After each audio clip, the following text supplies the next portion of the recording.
यहाँ क्राइसिस ही क्राइसिस है। अगर लोग खुश होते, अगर लोग मुतमईन होते, आपको नहीं लगता ये लोग इलेक्शन कराते? ये लोग क्यों इलेक्शन से डर रहे हैं? क्यों इनकी हिम्मत नहीं है इलेक्शन कराने की? क्योंकि यहाँ कहीं पे भी लोग खुश नहीं हैं। आपने तो 2-3 क्राइसिस की बात की, यहाँ क्राइसिस ही क्राइसिस है। कोई भी ऐसा महकमा नहीं है जहाँ पे क्राइसिस नहीं है। क्राइसिस नहीं होता तो शायद हमें इलेक्शन मिल जाता। इलेक्शन नहीं मिल रहा, ये इस क्राइसिस का ही सबूत है। हम जा रहे हैं, बैठेंगे वहाँ पे, सुनेंगे। मैंने जैसे जम्मू में रजौरी में मैंने पिछले दिनों कहा, हमारा रोल इसमें बहुत ही कम है। कुल मिला के अगर नेशनल कॉन्फ्रेंस तमाम सीटें जीतें तब भी 6 सीटों से ज़्यादा हमारा असर रसूख रहेगा नहीं। 2 जम्मू से, 3 कश्मीर से, 1 लद्दाख से।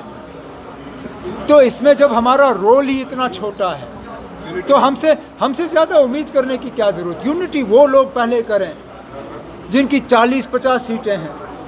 अक्सर बेशतर हमें ये देखने को मिलता है कि जिनकी 100-200 सीटें, 50 सीटें हैं, वो यूनिटी कर नहीं पाते और छोटी पार्टियों से यूनिटी की उम्मीद की जाती है।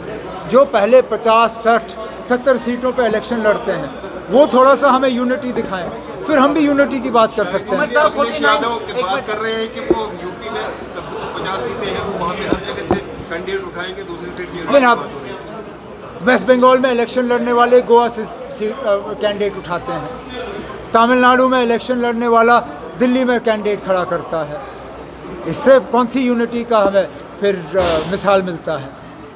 जिन लोगों का जम्मू कश्मीर में कुछ भी नहीं है वो भी यहाँ बीच में जो है फड़फड़ाते हैं। मैं दोबारा इस बात पे आता हूँ, पहली जो बड़ी पार्टियाँ हैं वो हमें यूनिटी दिखाएं, फिर हम छोटी पार्टियाँ जो है यूनिटी की बात कर सकते हैं। उमर साहब, नए कश्मीर का स्लोगन दिया जा रहा है, जबकि वाटर क्राइसिस, इलेक्ट्रिसिटी क्राइसिस और राशन काफ़ी ज़्यादा कटौती उसमें की जा रही है। Your take on that sir? Prepaid meters they are asking for. Ground strong हो जाए, चाहे नेशनल कॉन्फ्रेंस है, पीडीपी ज्वाइनिंग हो रही है, क्या इन चीज़ों की तब तक कोई अहमियत है जब तक particular democratic point of view से इलेक्शन के हवाले से बात नहीं की जाए? आप कैसे किसी पॉलिटिकल पार्टी से कह सकते हो कि वो कमज़ोर रहे? क्यों कमज़ोर रहेंगे? ना कभी ना कभी तो आपको इलेक्शन कराने होंगे। आप पार्लियामेंट के अगर इलेक्शन होते हैं, अगर पार्लियामेंट के इलेक्शन हो सकते हैं तो असेंबली के क्यों नहीं? करिए पार्लियामेंट और असेंबली के इलेक्शन एक साथ, हम भी देखें। अगर हिम्मत है, ठीक है ना, आपको अकेले असेंबली इलेक्शन करने की हिम्मत नहीं है, पार्लियामेंट और असेंबली इलेक्शन मिलके कराइए, हम भी देखें कौन कितने पानी में है।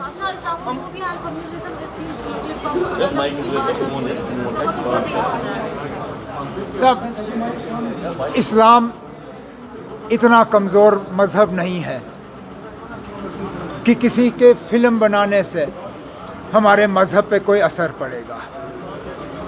हमें भी मालूम है कि कुछ ऐसे लोग हैं जिनको हमारे मज़हब के ख़िलाफ़ इतनी नफ़रत है कि वो कभी हमें बर्दाश्त नहीं कर सकते। वो लोग बीच बीच में ये फिल्में बनाते हैं, लेकिन हमें भी अपना दिल जो है छोटा नहीं करना चाहिए। ऐसे मुकाबले जब से हमारा मज़हब वजूद में आया है तब से ये मुकाबले हमने लड़े हैं, आगे भी लड़ते रहेंगे, कोई बड़ी बात नहीं। उमर साहब, एक question, 49 x ministers holding ministerial bungalow, PIL court में गई है, chief justice has expressed unhappiness. लेकिन अब मैं सिर्फ अपनी बात कर सकता हूँ। मैंने अपनी मर्ज़ी से सरकारी मकान छोड़ा और मुझे सरकारी मकान दोबारा पकड़ने का कोई शौक़ नहीं है। जो सरकारी मकानों में बैठे आप ये सवाल उनसे करिए। नीचे सब लोग करो, काफ़ी वक्त से ऐसा लग रहा है कि जम्मू कश्मीर में एक भयानक मसला है, वो है ड्रग एडिक्शन का। ये एक पॉलिटिकल इशू नहीं है, ये एक सोशल इशू है। इससे जम्मू कश्मीर के फ्यूचर को जो है बहुत ही ज़्यादा खतरे में डाला जा रहा है। और अफसोस की बात यह है कि हुकूमत तस से मस नहीं। आज तक हमने टूरिज़म पे बयान देखे, हमने इन्वेस्टमेंट पे बयान देखे, हमने G20 पे बहुत नाच गाना देखा, लेकिन इस बहुत बड़े मसले पे हुकूमत के तरफ से एक भी जिक्र नहीं। हालांकि ड्रग एडिक्शन के वजह से क्राइम बढ़ रहा है, मर्डर्स हो रहे हैं, और इस मीटिंग को बुलाने के दो मकसद थे। एक तो हम चाहते हैं कि गवर्नमेंट इस इशू को और ज़्यादा संजीदगी से लें, और दूसरा हम अपने तरफ से एक रोड मैप तैयार करके पेश करना चाहते हैं कि हमारे नज़रिए में इस मसले को किस तरह से निपटाया जा सकता है। यही आज की मीटिंग का मकसद था। मीटिंग के हवाले से बात करूँगा, एक तो ये कि जो ड्रग से काफ़ी सीरियस इशू है, जब भी गवर्नमेंट की तरफ से बात की गई है, मरकज़ हमेशा ब्लेम है कि जो ड्रग्स है पाकिस्तान से आता है। देखो ना, जहाँ से भी आए इस्तेमाल तो यहाँ हो रहे हैं ना, और अगर आ रहे हैं तो कहाँ से आ रहे हैं? सरहद पार करके आ रहे हैं। तो एक तरफ से तो आप हमें कहते हो कि यहाँ सरहद के ऊपर से परिंदा भी गुजर नहीं सकता। अगर परिंदा नहीं गुजर सकता तो ये ड्रग्स कैसे आ रहे हैं?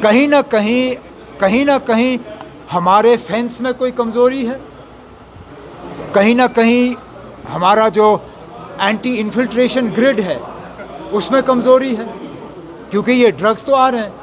अगर पंजाब के थ्रू आ रहे हैं तो ये बॉर्डर, पंजाब और जम्मू कश्मीर के बॉर्डर पे क्यों नहीं रोके जा रहे हैं? और अगर LOC के थ्रू आ रहे हैं तो कैसे आ रहे हैं? गवर्नमेंट को इसका जवाब देना होगा। मैं ब्लेम गेम में नहीं पड़ रहा हूँ, मैं तो कहता हूँ कि अगर ये ड्रग्स आ रहे हैं तो हमारे ही लोग इस्तेमाल कर